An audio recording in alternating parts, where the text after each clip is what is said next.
Hello everyone, welcome back to the channel. तो हाल ही में कैनरा बैंक ने एसओ की रिक्रूटमेंट के लिए नोटिफिकेशन रिलीज़ किया है। तो आप में से जो भी स्टूडेंट इंटरेस्टेड हैं, आपको ये जानना इम्पॉर्टेंट है कि क्या क्या चीज़ें इसमें इंफॉर्मेशन जो है वो इम्पॉर्टेंट है अगर आप इस अपॉर्चुनिटी को ग्रैब करना चाहते हैं। तो आज के इस सेशन में हम वही चीज़ें डिस्कस करेंगे, इंपॉर्टेंट डेट्स डिस्कस करेंगे, एज डिस्कस करेंगे एंड एग्ज़ाम पैटर्न एंड और जो अदर इन्फॉर्मेशन होगी वो सारी चीज़ें हम इस सेशन में डिस्कस करेंगे। तो जो भी स्टूडेंट इस फॉर्म को फिल करने के लिए इच्छुक है, उन सभी के लिए ये जो सेशन है वो इम्पॉर्टेंट रहेगा। तो स्टार्ट से एंड तक ज़रूर देखिएगा, ठीक है। तो सबसे पहले अगर हम बात करें, कैनरा बैंक ने एसओ की रिक्रूटमेंट, स्पेशलिस्ट ऑफिसर की रिक्रूटमेंट रिलीज़ की है एंड ये जो जॉब अपॉर्चुनिटी है ये आपकी कॉन्ट्रेक्चुअल बेस पे है, परमानेंट नहीं है, कॉन्ट्रैक्ट्स पे है, ठीक है। सो ये आपको देखना है ध्यान से यहाँ पे। अब यहाँ पे आपके पास कैनरा बैंक में एज अ कॉन्ट्रैक्ट बेसिस पे आप एसओ की पोस्ट पे जाते हैं।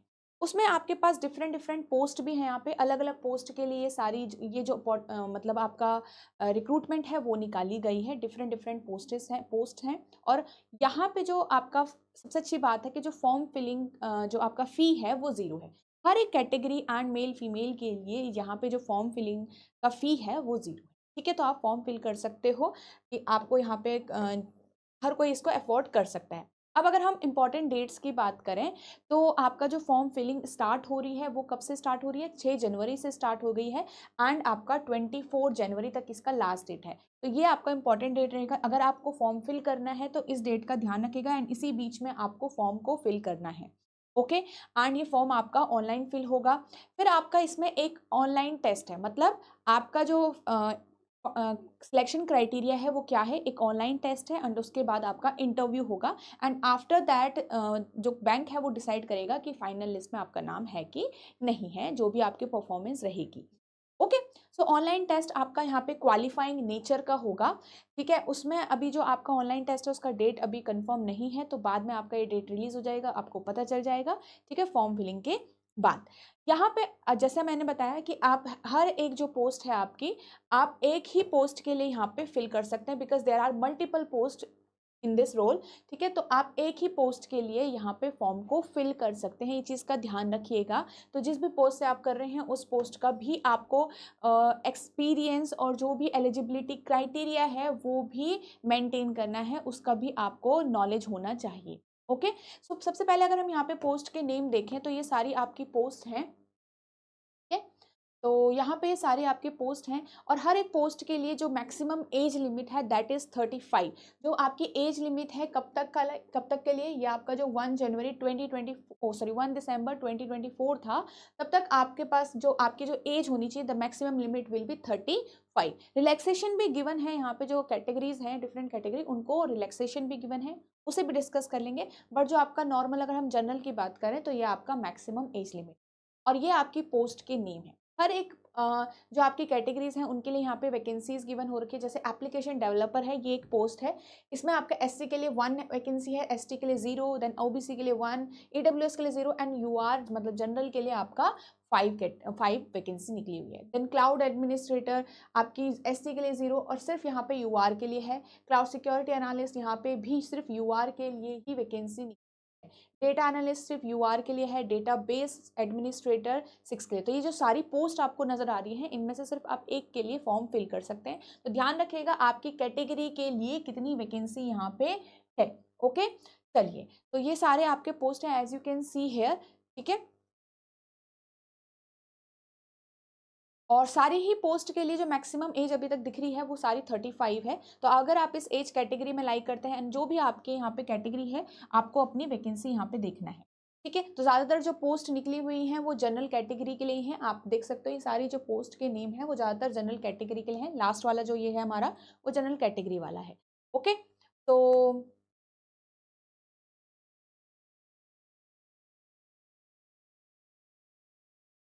नेक्स्ट जो आपके पास कंप्लीट तो 22 हमारी पोस्ट है यहाँ पे, ठीक है। प्लेटफॉर्म एडमिनिस्ट्रेटर अगेन यहाँ पे आपका जनरल के लिए है, private cloud and VMware administrator, ये भी आपका UR के लिए है। एंड देन यहाँ पे SOC की पोस्ट है, वो भी 2 जो वैकेंसी है UR के लिए है। सोल्यूशन आर्किटेक्ट ये भी आपका 1 है, UR के लिए है। सिस्टम एडमिनिस्ट्रेटर ये भी आपका 5 UR के लिए है। एंड देन एक वैकेंसी आपकी SC के लिए भी यहाँ पे आई हुई है। और ये ध्यान रखिएगा कि एक ही पोस्ट के लिए आप ये फॉर्म फिल करोगे, ठीक है, जैसे मैंने बार बार बताया आपको। ओके। एंड यहाँ पे अगर हम देखें, नेक्स्ट जो बात है हमारे पास, आपके पास जो रिलैक्सेशन आपको मिल रहा है, ठीक है, हर एक पोस्ट के लिए डिफरेंट डिफरेंट क्वालिफिकेशन क्राइटेरिया है, different different work experience criteria है, वो भी आपको यहाँ पे मेंटेन करके चलना है, वो भी आपको इन्फॉर्मेशन जो है वो मिल जाएगी। ठीक है, आपको ढंग से देखना है कि आप एलिजिबल हो या फिर नहीं हो। अगर हम रिलैक्सेशन की बात करें, अगर आप किसी भी कैटेगरी से हो, तो अगर आप SC या ST कैटेगरी से, तो आपको 5 ईयर्स का रिलैक्सेशन मिलेगा, मतलब जो आपकी मैक्सिमम एज में उसमें 5 ईयर का रिलैक्सेशन। ठीक है, और अगर OBC से हो आप, तो यहाँ पे आपको 3 ईयर्स का है। अगर बेंचमार्क डिसेबिलिटी वाले पर्सन हो आप, तो 10 ईयर्स का आपके पास एलिजिबल जो आपका रिलैक्सेशन है एज में, वो आपको मिल रहा है। ठीक है, ये अदर कैटेगरीज के लिए है। अगर आप इनमें से किसी भी कैटेगरी में लाइक करते हैं, तो आपको इतना रिलैक्सेशन आपको यहाँ पे मिल रहा है। ओके, और जनरल के लिए जो मैक्सिमम एज होगी दैट विल बी 35।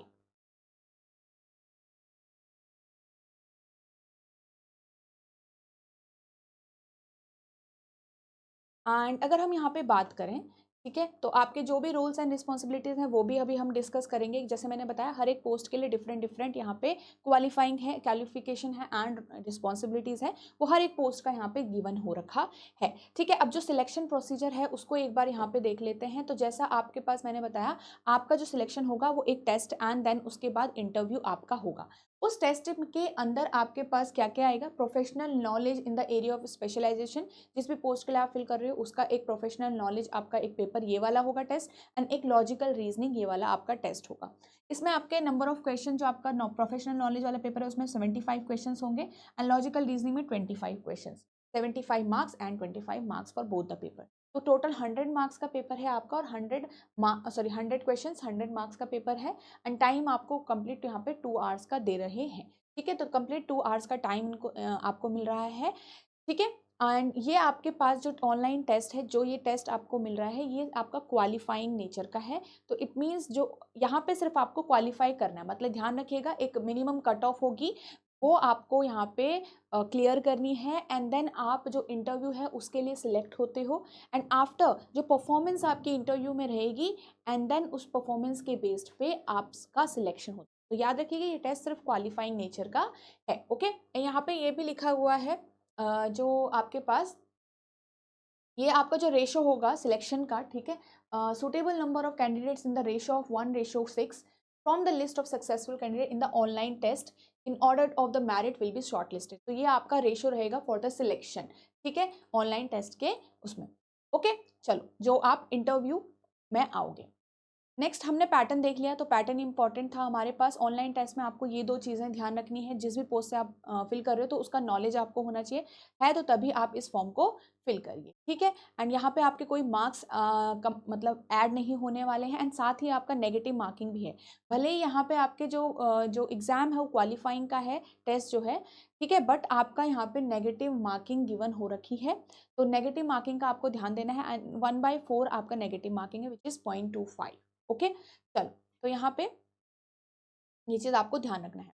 और इंटरव्यू के लिए भी आपके 100 मार्क्स ही हैं, तो 100 मार्क्स के यहाँ पे आपको सिलेक्ट करना है, मतलब 100 मार्क्स में से आपको वहाँ पे मार्क्स लेके आने हैं।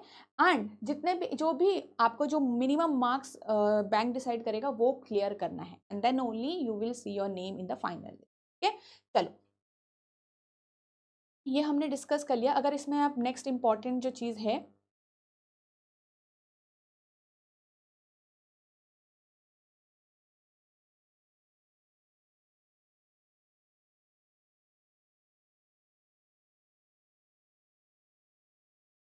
ओके, सो यहाँ पे आपके पास job roles and working hours ये सब कुछ दिया गया है। ठीक है, एंड यहाँ पे एक और चीज़ आपके पास गिवन हो रखी है, ठीक है, ऑफ जो कॉन्ट्रैक्ट पीरियड होगा आपका, ठीक है,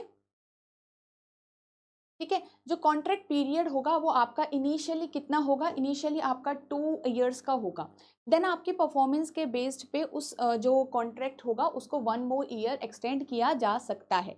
तो जो इनिशियल पीरियड है वो आपका कितने का है, 2 आवर्स का है, 2 ईयर्स का, सॉरी, ठीक है, 2 ईयर्स का आपका गिवन हो रखा है। एंड देन आपके पास यहाँ पे लिखा गया है कि the term of engagement may be extended at the sole description of the bank for 1 more period.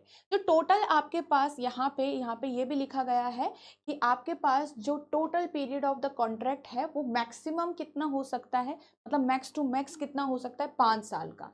ठीक है, 5 साल कब से आप कैलकुलेट करोगे, जब से आपका सिलेक्शन हुआ था, जब से आप एंटर किए थे तब से लेकर, और जो आपका मैक्सिमम लिमिट होगा, मैक्सिमम टाइम होगा कॉन्ट्रैक्ट का, वो कितना होगा, 5 साल होगा। ठीक है, एंड इनिशियली जो आप कॉन्ट्रैक्ट बेसिस पे रहोगे वो आपका 2 साल होगा। उसके बाद देखा जा सकता है कि आपको मतलब वो एक्सटेंड किया करना है या फिर नहीं करना। ओके, सो ये आपको ध्यान में रखना है कि आपको, आप इसके लिए अगर आप ठीक, मतलब आपको लगता है कि ठीक है तो आप देख सकते हो। ओके, तो यहाँ पे आपके पास जो भी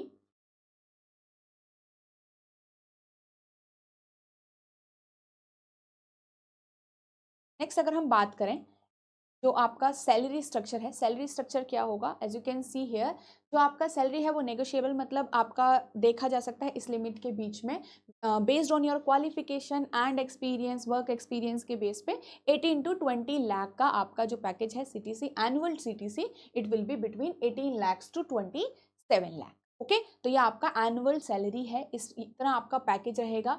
और आपकी जो सैलरी है जो ये इस बीच में आपका नेगोशिएट हो जाएगी, जितना भी आपका एक्सपीरियंस है उसके बेस पे, और जो भी आप वहां पे नेगोशिएट कर सकते हो। ठीक है,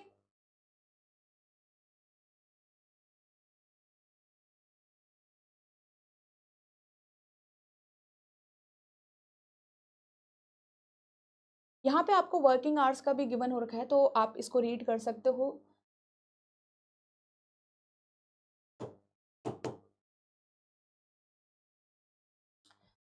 ठीक है, so every second and fourth Saturdays आपका हॉलीडे रहेगा, ऑफ रहेगा, संडेज आपका ऑफ रहेगा यहाँ पे। ठीक है, तो ये चीज़ें बताई हुई है।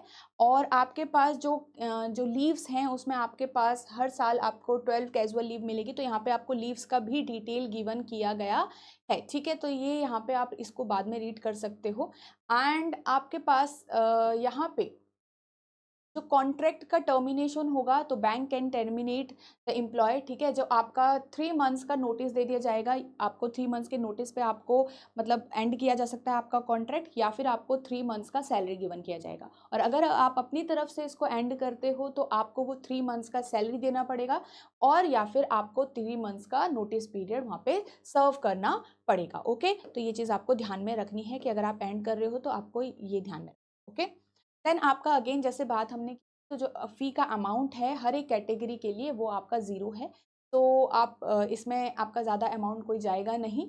ठीक है, और यहाँ पे आप इस लिंक से आप, मतलब जो आपका ये वेबसाइट है यहाँ पे से आप अपना फॉर्म को फिल कर सकते हो। ठीक है, अब यहाँ पे जो आपके हर एक पोस्ट के लिए डिफरेंट डिफरेंट वर्क एक्सपीरियंस भी गिवन किया गया है, उसको हम एक बार रीड कर लेते हैं।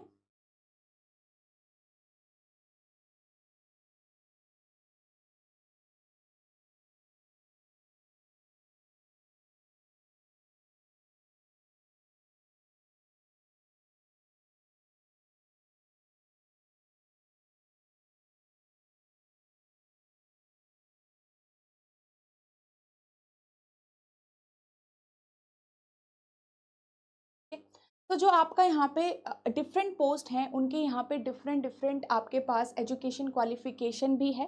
ठीक है, तो इसका मतलब ये नहीं कि हर पोस्ट के लिए सेम सेम आपकी क्वालिफिकेशन एंड वर्क एक्सपीरियंस होगा। सो आपको जिस भी पोस्ट के लिए आप अप्लाई करोगे उस पोस्ट का जो एजुकेशन है विच आर मैंडेटरी, तो आपको ये देख के चलना होगा। अगर आप इसको एलिजिबल हो तो तभी आप फॉर्म को फिल करिएगा। ठीक है, एंड यहाँ पे फिर post graduation, post qualification, work experience जो है आपका ये वाला है। अगर जैसे कि अगर इस पर्टिकुलर पोस्ट की हम बात करें, एप्लीकेशन डेवलपर की अगर हम बात करें, तो आपके पास जो जो भी आपका फील्ड है उसमें 3 इयर्स का जो मैंडेटरी बोला गया है, मतलब ज़रूरी है, मस्ट 3 इयर्स का जो एक्सपीरियंस है वो होना ही होना चाहिए।